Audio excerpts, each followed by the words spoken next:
different policy perspective. So I'm just going to read their name out, but then ask each of them to sort of give introduce themselves for 5 minutes, just to say really about their work and how their positioning within the higher education versus creative economy sort of debate. And then we'll start the discussion. So we've got Dr. Emma Walking, which is an Associate Director of Programs at the AHRC, Professor John Godard, which you met along the day, which is from Newcastle University here in the UK, Professor Evelyn Welsh, which is based here at King's College, and John Kingsbury, which is Director of the Creative Economy Program at Nesta. So we've got policy within a national policy framework, within a research framework, within an institutional framework, and a regional sort of perspective as well. So it's a very interesting sort of take. So shall I start with you, John? And then just talking a little bit about your work and its relationship with each other. We've got questions to answer. Yes, I'm just ask you to introduce you briefly, just because obviously not. Okay, just not personal introduction. Yes, So just an introduction. Yes. Right, okay. Well, hello everyone. I'm John Kingsbury. I lead Nesta's creative economy program work, and just to give you a flavour of what that is, it includes running the Digital R&D Fund that some of you might have heard of, which is a fund that brings together arts and cultural organisations with technology companies and with research teams, normally from universities and colleges, to experiment with using technologies to engage with audiences in new ways or to explore new forms of business models. And the idea there, the sort of additional unique selling point to that fund, because there are lots of funds that encourage and support arts organisations to work with technology companies.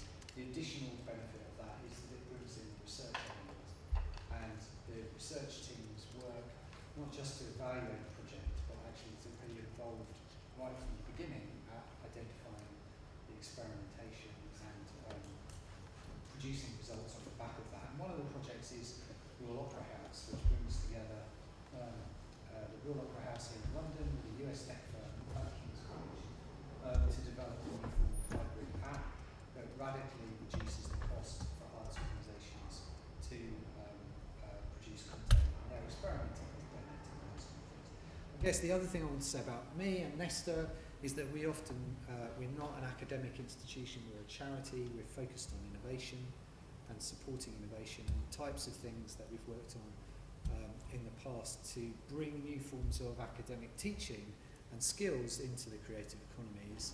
I guess a good example is Hyper Island UK, which was a model developed in Stockholm in Sweden that gets rid of the academic faculty and creates a faculty which enables students learning how to be digital media professionals to work with industry directly, working from real briefs that industry provides. So going beyond what we often see in universities, which is sort of an industry placement as part of their course, to actually the faculty enabling them to work, those people completely to forego teaching in the traditional sense and work directly with industry.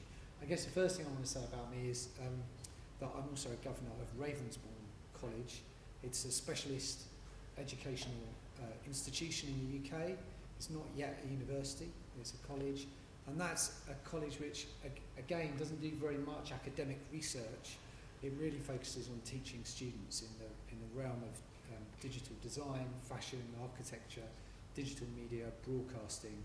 And again, it can only really do that. I would argue it's freed from a lot of the considerations of research, and that allows it to get very close to industry, and consequently has an amazing conversion rate. Its students, there are about 2,100 students.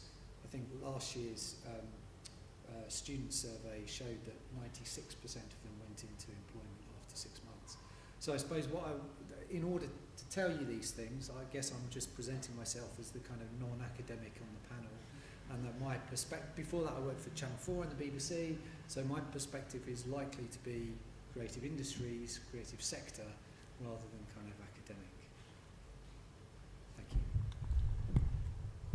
So I'm Evelyn Welsh, and I'll present myself just for a contrast as the academic's academic there. I'm actually Vice Principal for Arts and Sciences here at King's, and actually in that capacity I'd like to thank Roberta and her team for organising such a wonderful event, and for the audience for giving up their afternoon, and for the panellists as well there, because the topic's a really, really important one. But I will try to take not a kind of academic leader's perspective, but an academic, scholarly perspective. My own research is on the Italian Renaissance. My thesis was a very classic piece of doctoral work, secular fresco painting at the court of Galeazzo Maria Sforza, Duke of Milan, 1466 to 1476. Yeah? Took me 5 years to study 10 years. In 2000, when the Arts and Humanities Research Board announced its first large collaborative grant, I was given £263,000, which was the largest amount of money I had ever seen in my life, to answer the simple question: if Michelangelo was paid 200 scudi to paint the Sistine ceiling, what could he paint? What could he buy with it? And the answer, like any academic answer, was, well, it depends. It depends on who he was buying it from, it depended on the time of day, it depended on the city, it depended on the currency, whether it was credit, etc. And the final answer, of course, is more research is needed. But we translated that into, firstly, the notion that in order to do that kind of work, you needed to work in a team. We had 12 people in our team, 6 senior academics, 6 PhD students, and actually many members of that team went on to form teams of their own and are doing quite large-scale arts and humanities research now. In 2005, the Arts and Humanities Research Council came into being, and we started to work much more systematically on this notion that you worked in the humanities as a team, that you worked not only across disciplines, but that, goodness gracious me, you started to work firstly with cultural organizations or policy organizations, and then heavens above with business. That sort of thing that you'd gone into French to get away from, you actually had to now get into, literally in some cases, into the same room, not quite into the same bed with, but you needed to come up with the same kinds of categories. And actually, I found this very, very exciting. And when I go back a long way, we kind of went through this AHRB, HRC journey in which you increasingly just started to create teams of people, cadres for whom this became normal there. I have a long list of things that we learned on that journey, but I think I'll pass over to Emma instead. Thanks, Evelyn. I'm Emma Wakelin. I'm an Associate Director at the Arts and Humanities Research Council, and I oversee all of our creative economy and knowledge exchange work, and a major part of that is our knowledge exchange hubs, which some of you might have heard about yesterday. I was going to talk a little bit about what we've learned at the HRC about creative economy and how academics engage with it. And I think, as Evelyn said, the HRC's understanding has increased very rapidly over a short space of time, and I think that is important. And it's not us in the office who do all the good work, obviously, but we need to have a really good understanding of what you as researchers are doing in order that we can set up structures that make sense and support you. And I think there are a lot of challenges as well as good opportunities in the arts and humanities. The arts and humanities work in some senses in a very different way from the sciences, and the science model, I think, was the predominant one when we came on the scene, certainly in 2005. But what we found is that there is huge demand out there beyond universities, partly from businesses and partly from other public sector or charitable or community organisations, for two things, I think, crucially in arts and humanities academics. And one is that really deep understanding of historical and cultural topics, which they couldn't get anywhere else. And we see numerous different ways in that's of interest to all these other partners. And that typically comes through researchers in the humanities subjects. And then for researchers in practice-based art subjects, often, in addition to that kind of deep subject knowledge, there's also really innovative thinking and possibly slightly quirky approaches to problem solving, which is a very different kind of set of skills and experience, but equally attractive to a lot of partners. So we've got that on the one side, and on the other hand, we've learnt, again, largely through the hubs, but through some of our other projects as well. That working with creative industries and cultural partners can be hugely challenging because it's a very fragmented and diverse environment to be working in. And I think I said some of this when I was talking yesterday morning, that when I talk to my colleagues in the science research councils, in the biological sciences, for example, they can go to a few big pharmaceutical companies and say, tell me your big industrial challenges. And they can say, well, they're A, B, and C. And they can go off and commission researchers to tackle those challenges, and then they've done the job. But in the creative industries, there isn't a unified voice because there are so many sectors within the title creative industries or creative economy. So how do we know what the problems are that arts organisations, cultural organisations or creative businesses are struggling with? Particularly when the size of those businesses can range from tiny, tiny micros, literally one person, possibly a freelancer, doing a number of jobs side by side, to huge companies. So it's quite a challenge for us to set up the support systems that will help people to engage right across. We'll talk in a bit about some barriers. I think I'll save that one for later on. You wanted to come in on that. But I think the only other thing I wanted to say was that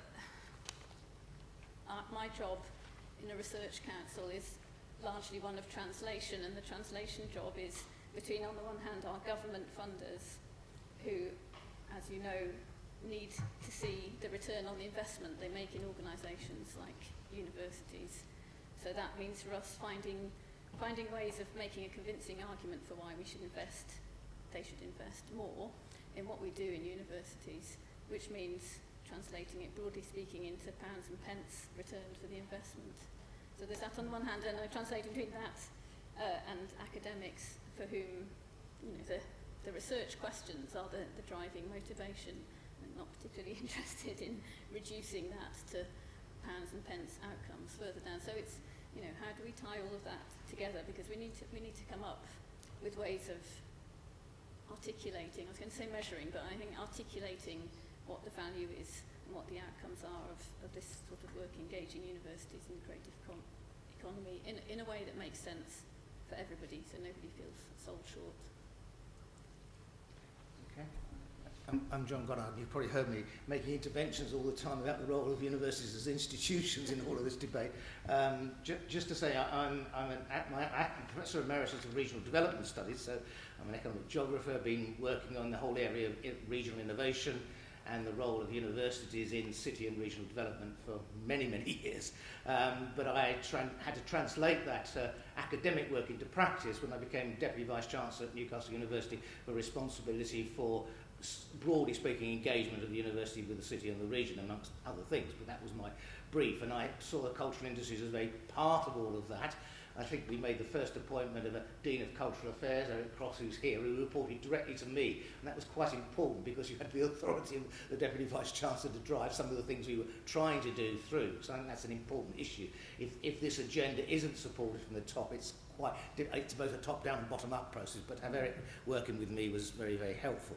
I then retired, went back to my research group, and became a Nestor Fellow, where I wrote a provocation on reinventing the civic university in 2009, which had quite an impact around the sector. And I then subsequently wrote a book on the university and the city. And we have a chapter on the role of the universities in cities in that book, which include case studies of 4 UK cities.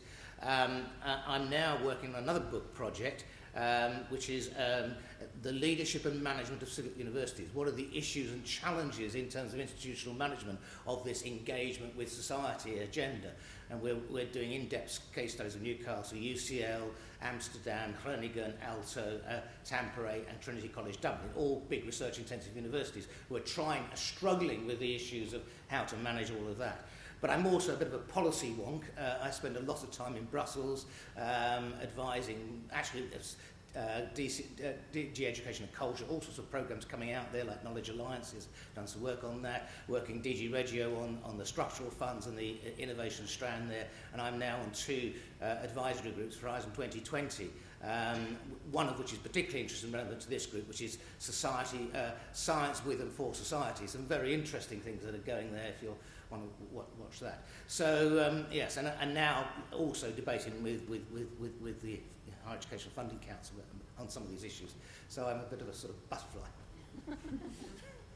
So I wanted to open up the debate really around the role of policy, and I think from being an academic, but probably it's the same if you are a creative practitioner, it's a sort of a policy maze that you have to navigate, because there's so many things. There are bodies that do policies for their own sake, for their own field of research, like Nesta. There is a higher education policy, there is institutional policies, there are regional policies, European policies. So when you look at how higher education and the creative economy can come together, there is quite a lot of navigation to do around what's happening out there. And I feel, I want to ask from your perspective, what you think are the policies that are relevant and useful to facilitate this collaboration? Because I feel that often there is a reductionary approach, which is, well, you just need funding. That's all you need. You know, that's what policy is the funding in order to do something. Is there more of a sort of brokerage, leadership, director sort of role into policy at different levels? You want to start, John? Yeah, I mean, just because there's a lot of things going on at the moment, I would start off with higher education policy, because we've had the marketisation of higher education, and there's some real challenges now about the public good role of universities, and particularly the public good role of the places. And there's a conversation, I don't know how public it is, but several vice-chancellors are involved with this, about the role of universities as anchor institutions in their communities. And within that, clearly the role of the arts and cultural sector and the relationships in that anchoring role. We've been hearing about the conference sites, places, platforms, living laboratories, a whole bundle of things. And the problem that the Funding Council faces at the moment is that they don't actually have a legal responsibility for the territorial development of the higher education. And so, as someone said this morning, there are some very big, strong work in the creative sector in universities in places which do not have an absorptive capacity. In other words, there's a complete disconnect between higher education and the limited power, and institutional autonomy is a real problem because institutions do what they like, basically. So there's some big discussions going on behind the scenes between Beers and HEFCE around all of these issues about the intersection.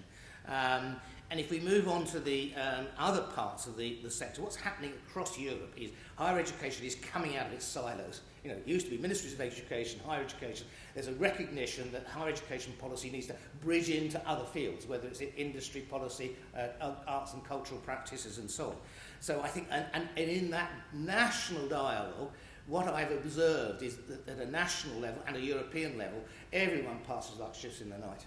I mean, we had a conference in Liverpool where by and large, I don't know if there's anybody from the Arts Council here, by and large the Arts Council don't understand higher education, and there is some really but there's a fundamental need to get these partnerships going. So and in relation to the arts, I think the interesting point is that the arts feed into a lot of the other things that universities also do. Health and well-being, that's an issue. We do that, but do we bring the arts into that? We deal with innovation and through our science and industry policies. We do with the development of places. We do entrepreneurship. So how do we actually get a better dialogue at a national level, but also at an institutional level, that there are commonalities that the arts and creative sector can do to help the universities contribute to other agendas that they do. So that's an intra-institutional one. Funding, I know it's not all about funding, but nevertheless funding helps. And there is a big pot of money out there from the next round of the European structural funds, with a strong focus on innovation and creativity, and and it's actually being sort of the animation of all of that is being done by the National Centre for Universities and Business. That's now got the lead role to facilitate that whole process based here in London, and they're setting up hubs in Leeds and Bristol and so on. So there's a number of things going on. So I think there are opportunities to deal with all this stuff, but it does need a bit more dialogue at the highest level, but reproduced at the institutional level. And then at the institutional level, and then I will shut up, because I think it's important to see this as a multi-level issue. You know, it's a national issue, it's an institutional level, and it's an individual academic level. So if you don't think about the interconnections between levels, you miss a trick. And I think the problem within HEIs is the dominance of the science and technology model, you know, the technology transfer offices and all of that. But also, in many institutions, from the studies I've done, an overly rigid separation of teaching and research. And that's linked to this dominant triple helix model, which tends to have a dominance on science and technology and commercialisation of research, whereas the arts and creative sector, teaching and research, are much more interdigitated one with another. Yet you have these structures in universities of Provost Chancellor Research, Provost Chancellor Teaching and Learning, and sometimes engagement. But how do you actually get them to work together? And also, I think the other issue is the disciplinary silos that exist within universities, and the single honours programme. Listening to the examples this morning from the US, you know, we have real problems in getting students to move between programmes because they come in for 3 years, people won't give up space and so on. So there's some really deep issues there. And finally, in terms of sort of the lineage and externally, and that's already been mentioned, the fragmentation of the arts and cultural sector, with in many places limited absorptive capacity, the long time required to build up trust, and then the heightened expectation that the universities will be able to deliver things quickly. You know, so build up trust, they get trust, and then actually we're quite slow at delivery. You know, so the whole mechanisms for dealing with that. So I think what I think is necessary, and then I will shut up, is a bigger dialogue about the role of the arts and cultural sector in universities and in South universities in contribution to a debate which is beginning to emerge across Europe about what are universities for. You know, there's some really big issues, and we need to lift the debate up to that bigger debate, and that's why we're working this concept of the civic university, which I think, you know, takes this public good idea, not the entrepreneurial university. You have to be entrepreneurial, but it's still, you know, a bigger debate about what are the universities for, and I think we need to get this, you know, discussions that are going on here to that level. So that's my piece. I'll shut up. I was just going to add in that context the Brighton Fuse study, which the AHRC funded, which was published last year, which was looking in detail at the creative cluster that had grown up in Brighton. And we were interested in what the connections were with the university there. And that was fascinating. I mean, among the findings were that, this was looking at a creative and digital cluster, so they found that the small businesses where digital technology was really embedded as a normal way of working across everything that the company did were, you know, hugely innovative and successful, profitable, much more so than companies that didn't work like that. But we also found really, you know, there was quite a close relationship with the two universities in Brighton, but not necessarily at the level of formal research links, but just the very kind of presence of the universities and that supply of, in this case, kind of creative arts and humanities graduates was a really vital part of the organic growth of that creative cluster. And I think some of the policy recommendations coming out of that were that government should be very wary of trying to generate its own creative clusters out of nothing. You can't make these things just pop up spontaneously. You know, they grow organically in particular places for particular reasons. And part of that is that dependency on the university. So I'd recommend that as a good read if you're interested. Roberta, you asked your exam question, if you like, was how do we respond to policy there? I think in a good kind of taking the exam question and turning it around to something like an answer there, perhaps another way of looking at it is how is policy made, and how do all of us within the room actually either shape that policy or bend that policy to the things that we value, to the public good. And of course, 15 years ago, in 2000, I just assumed that policy emerged from the ether, from great minds that got together, and that what I didn't realise is that it's usually 4:30, a minister has to make a presentation at 5, and policy emerges quite quickly in a press briefing pack there. If you're clever, what you've done is actually make sure that the words that come out actually have come out of years of making sure that certain kinds of jargon, certain kinds of problems, certain kinds of lingo have become naturalised within the ministerial portfolio there, so that those words are recognised by both ministers, civil servants, research councils, and oddly enough, researchers. And one of the things that I think that probably our junior emerging scholars but also creative industry professionals don't realise is just how much you can do from the bottom up to shape those words that emerge just in time to get onto the 10 o'clock news or the next day's press. Because of course it's just things like those studies of Brighton Fuse where usually summarised in a short abstract there, or the work that Nesta does, which provide the kind of what works types of evidence that actually do sometimes, I would say, help governments make good decisions.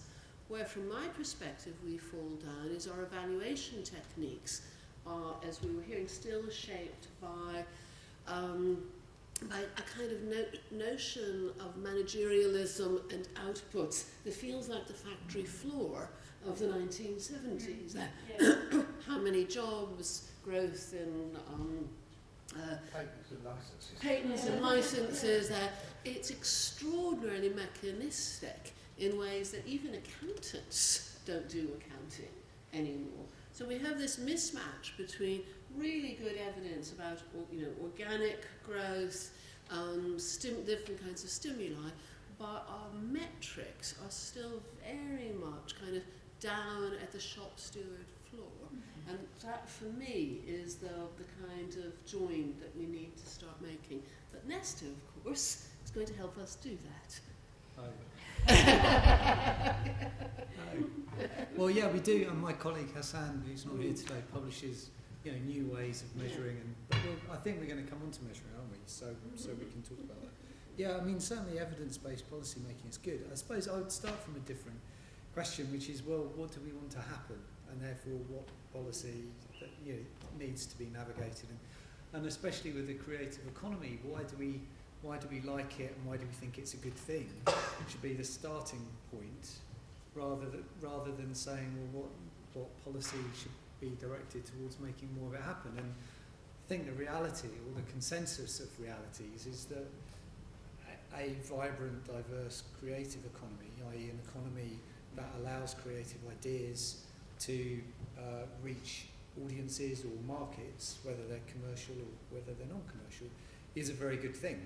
And generally, there's a consensus that in the UK we want a stronger creative economy, and we want more people to be working in the creative economy. So perhaps we want another 1 million people over the next 3 or 4 years to be working in the creative economy, because those organisations that are creative organisations, it is proven that they grow faster, create more jobs, are more interesting for everyone, for you and I to work in, etc. And then what role do universities play in that? It goes back to John's questions of what are universities for, and I'm terrifically naively ignorant, I think. I think they're for 3 things. They're there to teach people and to develop talent. If they're not doing that, I'd be asking questions. They're there to undertake research, and that research should be useful, and they're there to have this place in a community, as yet emerging, as yet undefined completely, but tangible. So in the arts and cultural sector, for example, someone said that with the reduction in funding for arts and culture, universities are often the last place standing. They're the last place in an environment that has an arts gallery or a significant commitment to the arts and culture, or a museum. So when we think about navigating policy, I always think about those 3 things: how to get the teaching right, how to get the research right, and then how to get the role that universities play within their locale and community right. And in at least 2 of those, they've sort of changed recently. because the teaching in the UK is now it's the students who fund, and so that's a huge change in policy. And when I think about the creative sector and students wanting to do creative courses and paying £9,000 if they're English students and £20,000 if they're international students, the offer to those students is that they will get a job in the creative industries. That's what they're paying their money for, and so universities are aligning themselves to put their students first to ensure that they can deliver against that offer. Not every course, not every arts and humanity course makes that offer. Art history might not make that offer, but in many cases, universities in the UK make that offer to students, and so how they deliver against that is important. Research, well, one of the problems of, I think, one of the challenges of research not being more aligned to the needs of the creative sector is, there's different incentives. Research is incentivized in a different way than creative businesses need. The challenges that Emma highlighted, small companies don't know who to engage with. They're so busy running just to keep still that they don't have the absorptive capacity. There are different methods and different time frames for research, and I think the Creative Exchange Hub has made some really interesting and positive insights into how to align PhD research, the development of PhDs in conjunction with the timeframes for industry. So those type of things is much better than it was, and we're seeing progress on those.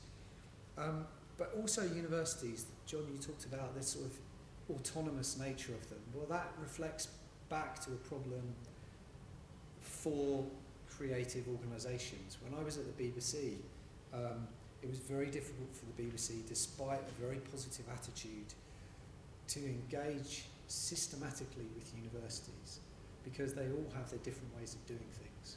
And that means that, in a way, the BBC and other creative organisations move on to easier forms of engaging with new talent, apprenticeships, for example, accredited courses, and universities, I think, need to address that in some way. Now, I don't know how that should be done, whether that's a policy thing or how that should happen, but that's one of the key barriers. So there are these things geared around what universities do that I think aligning the policies to have the same incentives or similar incentives to the creative companies that they work with will just improve the situation. And one way of doing that is to fund collaborations that do that. So the Digital Arts R&D Fund aligns research teams with arts organisations. Hubs aligns those two things. And so money isn't the answer, but directing money towards areas where you can align goals of universities and the creative sector, I think, would go a long way towards changing things. I was going to ask the next exam question, and we did ask you to think about some of the barriers to working collaboratively between the sectors, but I think actually you've mentioned individually quite a few of those. So Sorry. No, it's good. You preempted my exam question.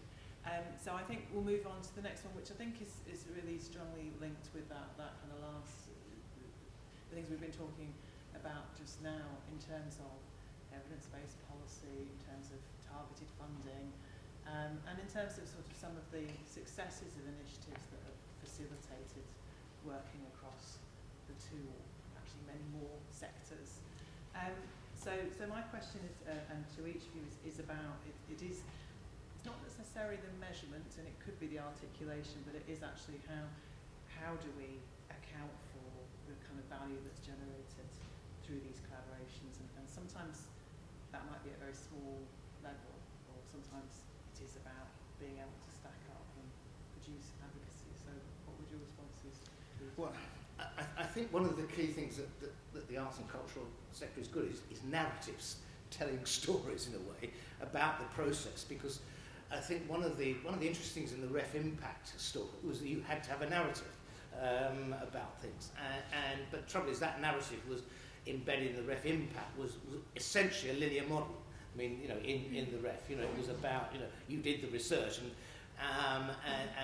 so it is. So that what I think is quite interesting is getting narratives, but a narrative that in a sense where there is an element of peer review. In other words, that you tell the story, but you do need some sort of independent sort of saying, well, this is a good story, before it becomes, you know, sort of apocryphal and not necessarily well grounded. And I think that implies, from as far as the universities are concerned, we don't have, by and large, people that are in this room are researchers, don't necessarily are not necessarily informing what the institution is doing in terms of its evaluation. In other words, you need almost the universities that are going to build on their, it applies not only to the cultural sector, but the whole broader sort of engagement agenda. You do need an analytical capacity. You know, by and large, and it's a gross overgeneralisation, but universities tend to be institutions of learning, but not learning institutions. In other words, they don't use the knowledge base. So I would ask all the researchers here who are in universities, to what extent are the insights that you are getting informing the policy and practice of your own institution? So it's quite interesting. My alma mater, UCL, has a policy team within David Price's office who are policy people.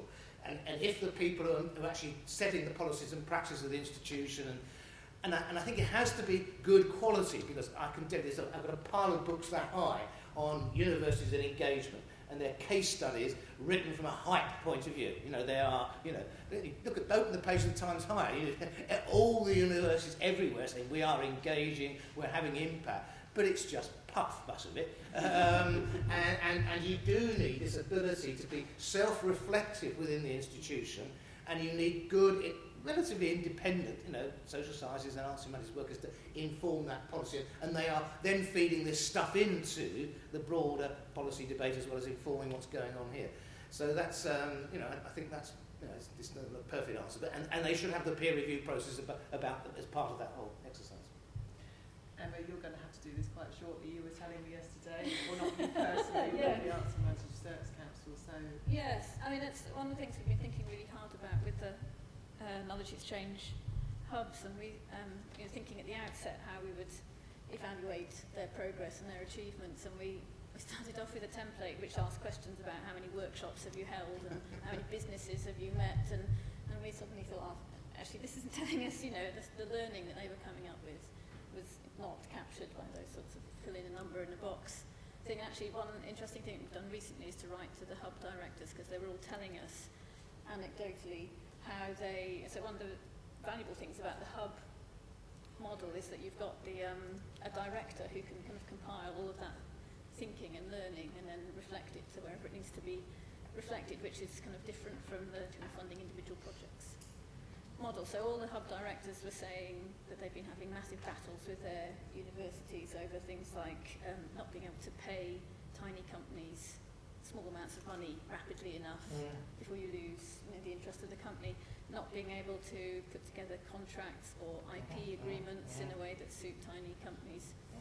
And some of the hubs have compiled some really compelling evidence for how this is going wrong repeatedly. So we're planning to kind of hold that up to a number of vice chancellors and say this is what you need to sort out. And in fact, the Dundee hub has already gone quite a long way, I think, to changing the institutional practices in terms of paying small bills to small companies and IP agreements and so on, which is an amazing and hugely productive and entirely unanticipated outcome of the hub. So I think, kind of going back to the policy question as well, that my instinctive response is actually you just get on and do it on the ground, and suddenly you find that a whole new policy has arisen spontaneously. I think the interesting issue for the UK at the moment, and for London in particular, is are universities at the foreground of this, or are we constantly just trying to catch up? And the answer to that is probably a mixture of the two. I was actually put the bid in for Creative Works London, so I had the interesting job of gathering all of the hundreds of letters from the SMEs that would say, yes, we want to participate. And it was very funny now, as having moved to my new job, to get a letter back addressed to me in my old job saying what King's had promised that it would deliver.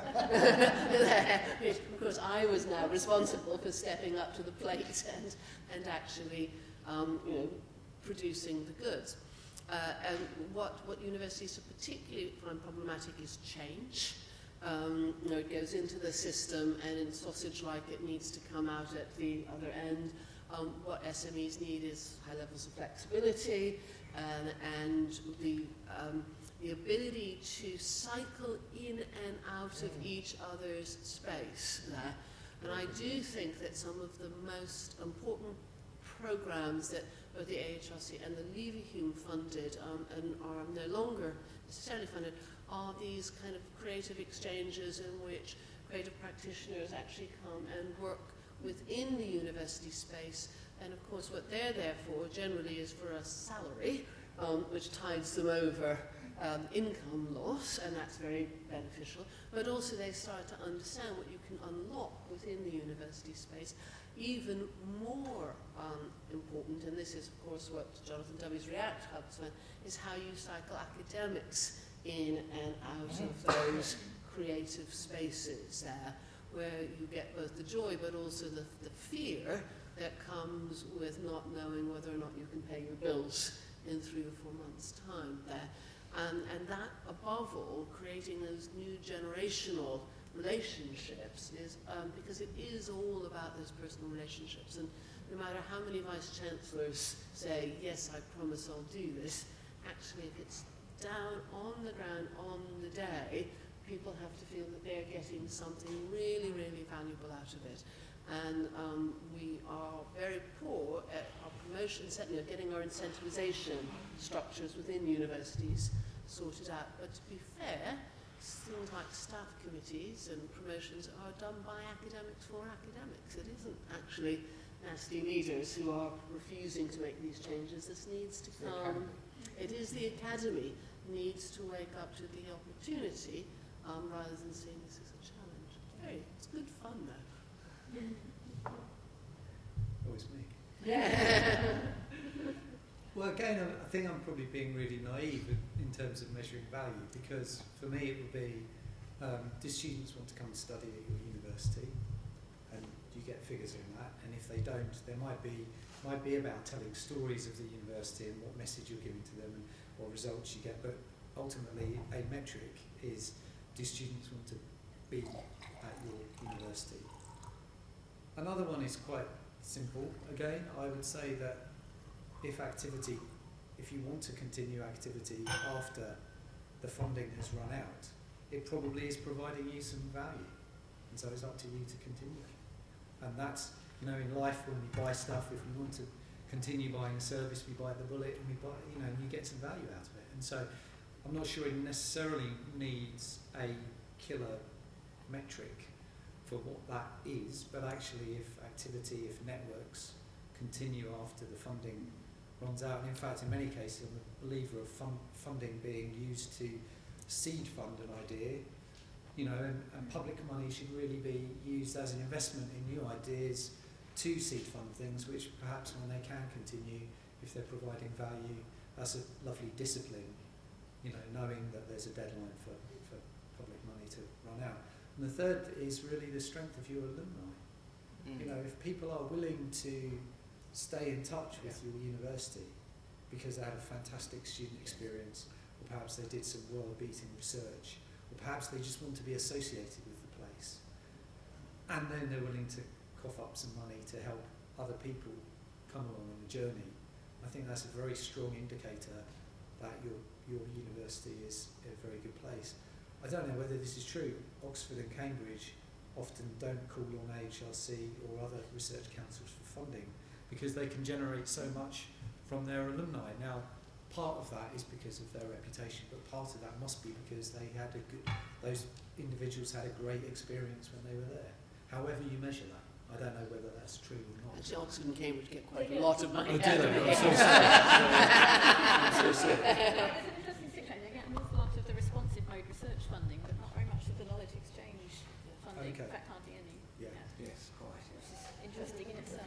Yeah, we want to take the last 15 minutes of the conference, which is really also a closing moment, to open up for questions from the floor. So we've got a great panel of policy perspectives. So we really welcome your questions. We're recording the questions, so you can use the microphone. Is that okay?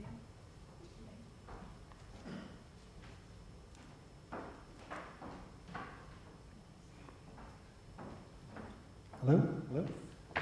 I'd like to ask a question about businesses, because essentially I find when I work with universities that they operate as businesses around cash exchanges, and they demonstrate value which relates to funding, but it seems to be never really brought into the conversations, and I think that's because it's difficult to accept from lots of universities that they do operate as businesses. But often as someone who runs a business, if that's put up front, it makes relationships work a lot better, because it does actually follow back down to money on lots of different levels. I just wondered if I could have a response from the panel. Does that make sense? Very good question, because incidentally, there's another big conference going on in Liverpool as we speak on the business of universities, and a keynote address is being given by Jeff Mulgan, the director of Nesta. And I think, and it's about the universities as business. And I think one of the key issues around it is how do the universities account for the work that's being done that we've been talking about here. Whereas, in a sense, the advantage of the hard science-based model and the metrics associated with it, you can measure it, the measurements. But the question is, who will pay for the public good role of the universities? I mean, this is a really very, very, as we are marketising the system, okay, there's little bits of money from HIFE and bits and pieces, but who actually pays for this? And there's a real challenge now for universities. It's all very well for the arts council to come and say, you guys will look after them, you take on board the museums, and etc. But who pays for it? Because there isn't a budget line for it. Now, the principal budget line for it, the university's main income, by and large, is teaching. Most universities, research-intensive universities, lose money on research, and it's a long, complicated story, but it's teaching. And the question is the extent to which some of the things that we've been talking about turn up in good student satisfaction, good students getting jobs, attracting more students in a positive virtual circle. So I think the whole education part of it, and then the issue is how do you internally cross-subsidise. So in my faculty, how do the fact we've got a business school that makes huge amounts of money, how do we recirculate some of that into the public good role the faculty's in? And that's a tension, because business schools want to do their own thing and keep themselves self-contained. They can't get ABS recognition as this. But on the other hand, it's how the management, as it were, of the institution handles this whole internal cross-subsidy for things which are not necessarily directly very profitable. And so that goes to where the arts and cultural sector in the university sits in terms of the executive board, the power structures internally about handling those cross-subsidies. If you have a formulaic resource allocation model, which often universities have, it's very, very difficult to get a voice for this. So that's why I keep on harping on about how the internal resource allocation mechanisms. If you're in a sort of favourable situations with you're in Singapore where there's huge blocks of money allocated, you don't have to fight for every penny. So I think that the issue of how the sector is represented at the executive board and the internal transfer of resources from the rich areas to the poor areas, how that's handled is critically important. So I would say that universities are not businesses. They are business-like.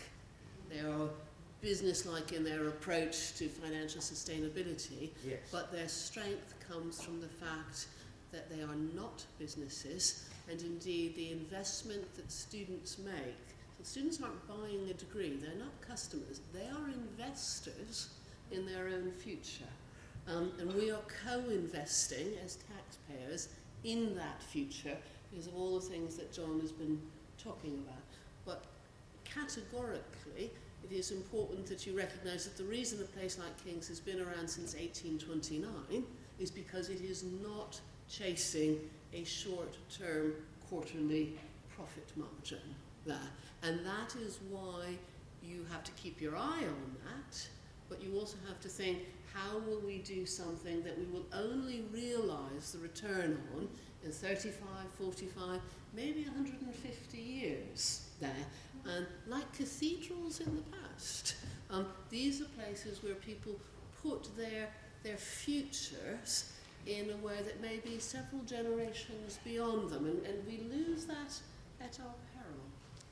Can I just interject? Because I've done some work now doing a detailed statistical analysis of the financial viability of all the English universities and look at them in terms of yes, there's no question that King's, UCL, the big universities, they can take that long. There are universities in this country that are at the margins, and some of those most vulnerable institutions are in the most vulnerable places. So I do think to be careful about this. Institutions can go bust. Hefty is not going to have resources in the next round to bail out failing institutions who are anchor institutions in those places and where they have some of the cultural industry practices and so on. So, I take your point, but it is there are different views at different parts of the system. So, just caveat there. Sorry. That's all right. There's lots of questions. Since Singapore was referred to, I thought I would share some of what we are doing in the National University of Singapore. A very powerful office there is the Development Office. And because we are 110 years old, very young by Oxford and Cambridge standards, but still 110 years old, we have something like 240,000 alumni. And they are across the causeway in Malaysia, they are global, some are here, some are there. The Development Office works very hard on them. And to share my own experience, in the arts, we just get the crumbs from the table, The ideal thing for our Development Office is for a benefactor not to specify where the money goes to. So the university then massages it according to what it wants. That sounds great. Yeah. Well, that's the policy there, the politics. So, in the arts, I consider the Centre for the Arts where I come from as the court jester. But in Shakespearean plays, a court jester is a very wise person and manages to survive. Yeah? And also manages to have a very wonderful time. Well, telling off the king and all that. That's my festive. Yeah. I wanted to make a slightly different point in terms of obviously creative businesses and creative economies made up of creative businesses need creative expertise and they need business expertise. It seems to me that we have a real structural issue in most higher education institutions that business and creative are kept very, very separate, and that creative arts students, it's rare for them to be offered the ability to learn business skills rather. And business schools have this snobbery that the best business schools only do functional expertise, accounting, human resources, finance, and they somehow infra-dig to actually investigate how a particular industry works. Yes. So the business schools won't dig into how the creative sector works. And in most universities, there aren't easy structures for those two to work together. So it seems that that's like in terms of future directions, having that need for creative expertise and business expertise to exist closer together, that's a change that needs to be made in the university sector. Would you guys agree, or? Absolutely, but it relates to the point about the business schools by and large, because of the ref, they have to get their papers out in journals, doing business type of work that we're talking about with the culture doesn't get them papers in academic journals for business schools. So most business schools academics will grab a big database from American companies, crunch it and get performance. So the research reputation, I was at a meeting with the Secretary of State for Industry, Vince Cable, and the director of the UK business schools, and he categorically said to the Secretary of State, business schools in Britain don't work with business.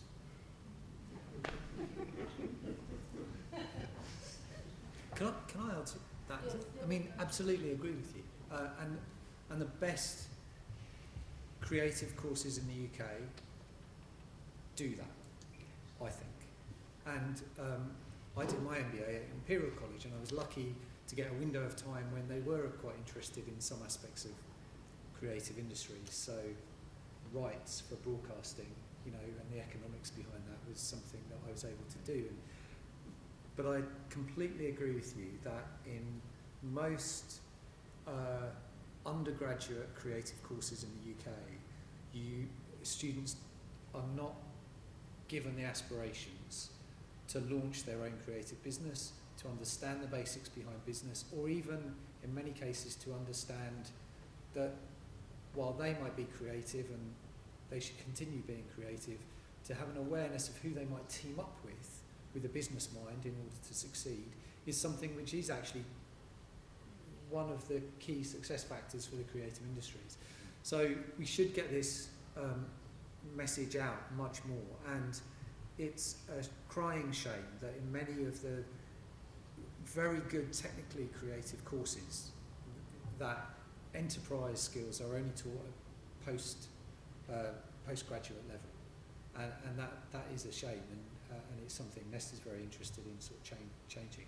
But 100%, the best courses, Goldsmiths and Ravensbourne and others, they do that as a matter of course.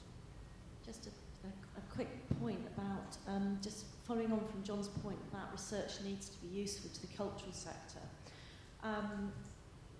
Absolutely, and the thing that the cultural sector really is in great need of at the moment is that kind of rigorous research and evaluation, because for years we all know that it's been that puff.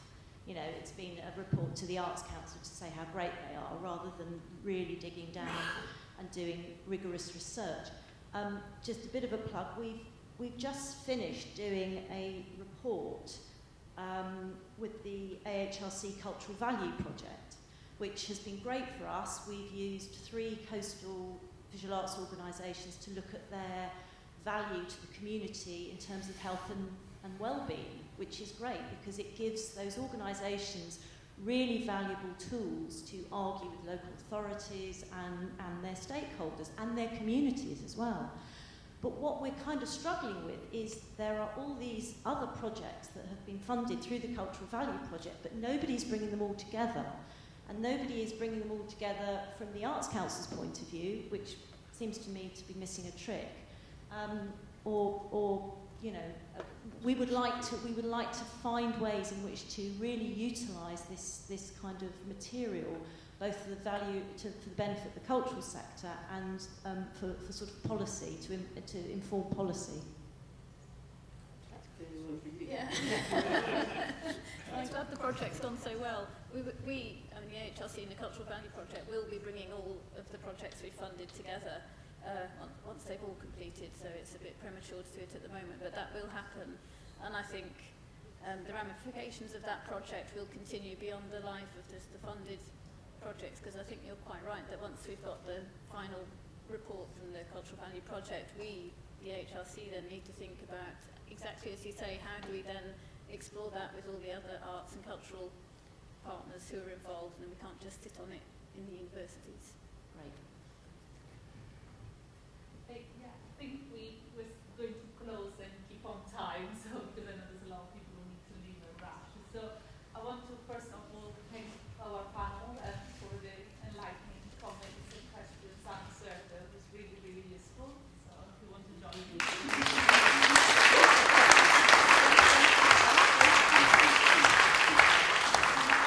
I'd also like to thank you all for contributing as chairs, as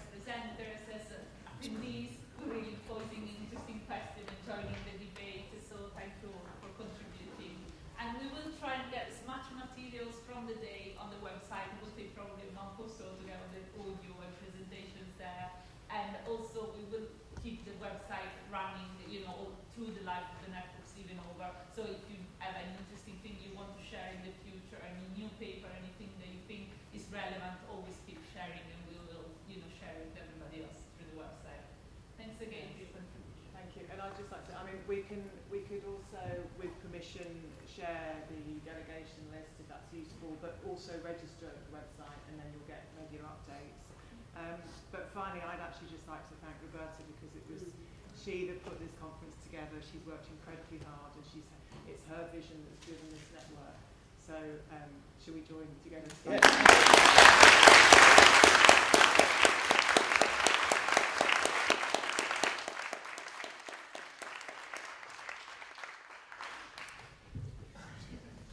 You should know.